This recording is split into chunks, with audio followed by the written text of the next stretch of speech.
Salam sejahtera saudara yang diberkati oleh Tuhan Yesus Kristus. Kita akan kembali di dalam perenungan kebenaran firman Tuhan. Kiranya melalui perenungan firman Tuhan saudara diberkati oleh Tuhan. Namun sebelum itu kita berdoa. Tuhan Yesus Kristus, pakailah hamba-Mu untuk berbicara, menyampaikan kebenaran-Mu, dan setiap orang yang mendengarkan kebenaran-Mu, mereka dibangkitkan roh mereka agar mereka hidup dalam kebenaran. Di dalam nama Yesus berdoa mengucap syukur. Haleluya. Amin. Saudara-saudara yang dikasihi oleh Tuhan Yesus Kristus, saat ini saya akan memberikan satu tema untuk kita renungkan dan kita hayati kebenaran firman-Nya. Tema yang saya berikan adalah semua karena kasih karunia.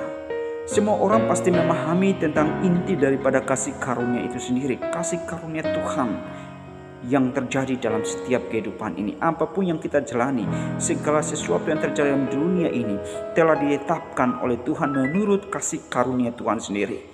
Karena itu, kita akan mempelajari apa saja yang termasuk kasih karunia Tuhan kepada kita saat ini.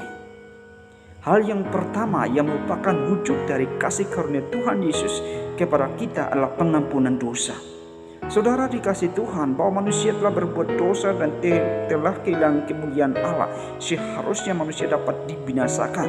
Seharusnya manusia dihukum kekal selama-lamanya, itu karena upah dosa. Namun di sini kita melihat bahwa karena kasih karunia Yesus Kristus Tuhan kita, maka memberikan pengampunan dosa bagi kita. Karena kematiannya, penebusannya bagi kita, maka kita diampuni dari pelanggaran dan dosa kita. Nah, inilah sesuatu yang hebat yang terjadi dalam hidup kita ini. Karena kita diampuni pelanggaran dosa kita begitu luar biasa, yang begitu berseteru dengan Allah, melanggar segala sesuatu yang ditetapkan oleh Tuhan. Namun karena Yesus mati bagi kita, maka kita diberikan pengampunan dosa, sehingga kita boleh diangkat menjadi ahli waris kerajaan Allah. Ini merupakan wujud kebaikan Tuhan bagi saudara dan saya. Jadi karena itu saudara yang mengasihi Tuhan, saudara menjadi orang Kristen, saudara tidak percuma percaya dengan Kristus, karena kasih karunia-Nya telah menyelamatkan saudara, menebus saudara. Pengampunan dosanya kita telah dilaksanakan oleh Kristus, maka saudara memiliki hidup yang kekal. Disitulah kita melihat kemurahan Tuhan yang luar biasa, kebaikan Allah karena kasih karunia kita mengalami pengampunan dosa. Di dalam Efesus pasal 1 ayat 7 dikatakan, sebab di dalam Dia dan oleh darahnya kita beroleh penebusan, yaitu pengampunan dosa menurut kekayaan kasih karunia-Nya. Menurut kasih karunia-Nya, saudara diampuni dosa saudara. Hari ini saudara, jangan lagi engkau berbuat dosa. Tinggalkan kebiasaan keburukan dosa-dosa saudara. Datang kepada Kristus Yesus dalam pengakuan saudara kepada Tuhan Yesus. Maka Tuhan Yesus dapat mengampuni saudara, sebab Ia mengasihi saudara karena kebaikan-Nya nyata dalam hidup ini. Oleh karena itu, kita boleh mengalami kasih karunia Tuhan telah diberikan, yaitu pengampunan dosa. Hal yang kedua yang Tuhan berikan sebagai wujud kasih karunia-Nya kepada kita, yaitu keselamatan. Saudara diselamatkan itu bukan karena kebaikan saudara. Saudara dipanggil untuk menjadi orang Kristen itu bukan juga kebaikan saudara, tanpa ada usaha sepeser pun dalam hidup kita ini sehingga kita diselamatkan, tetapi karena kasih karunia Tuhan Yesus, maka saudara diselamatkan. Saudara memiliki hidup yang kekal. Saudara berhak untuk menjadi ahli waris kerajaan-Nya. Keselamatan yang sudah Tuhan berikan itu bukan hal yang biasa. Itulah sesuatu yang mahal yang Tuhan berikan dalam hidup kita ini, melebihi kekayaan harta duniawi ini. Kekayaan apapun tidak sebanding dengan keselamatan yang Tuhan berikan.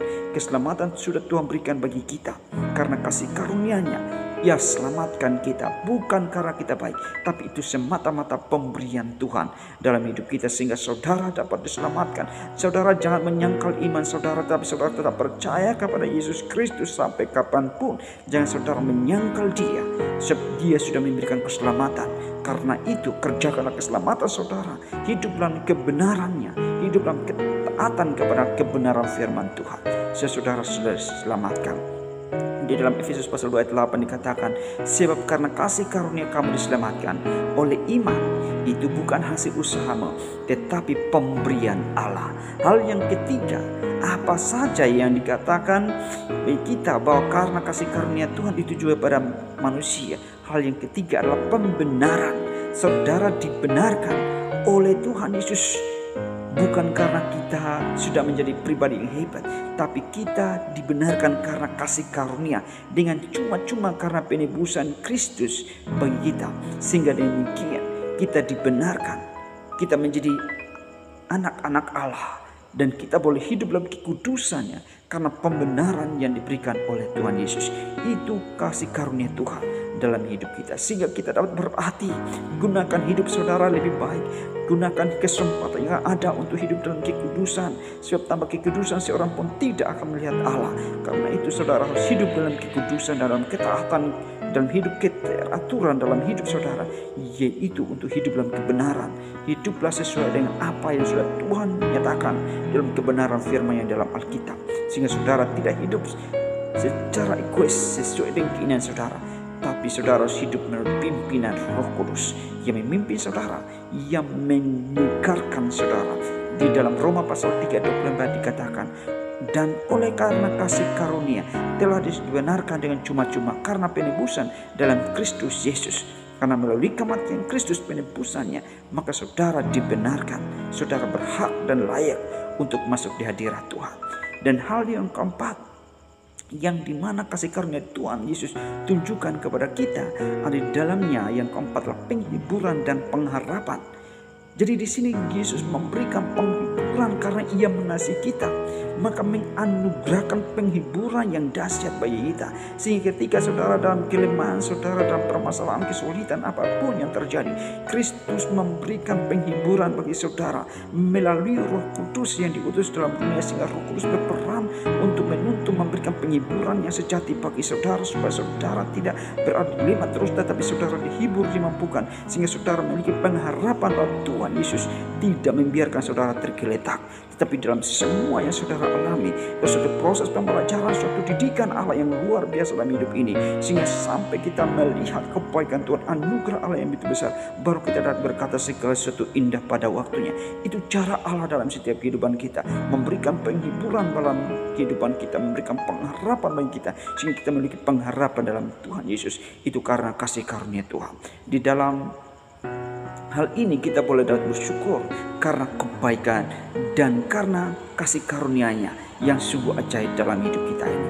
Kiranya melalui kebenaran ini saudara dapat hidup dalam kebenaran. Saudara menyadari bahwa hidup ini karena kasih karunia Tuhan. Saudara menyadari keadaan kondisi saudara hari ini, dan saudara mau bersyukur dan mau percaya sungguh-sungguh dengan Tuhan Yesus. Kiranya firman Tuhan yang saya sampaikan ini dapat memberikan pengertian, dan saudara mengambil suatu keputusan dalam hidup untuk hidup di dalam anugerahnya. Saudara memahami apa yang dinyatakan di dalam hidup kita, apa yang Tuhan sudah lakukan dalam hidup ini, itu semuanya karena kasih karunia Tuhan. Tuhan Yesus memberkati. Mari kita berdoa. Terima kasih Tuhan, apa yang sampaikan kebenaran-Mu, diberkatilah orang-orang mendengarkan, sehingga mereka hidup dalam kebenaran-Mu. Terima kasih Tuhan, dalam nama Yesus berdoa. Haleluya. Amin.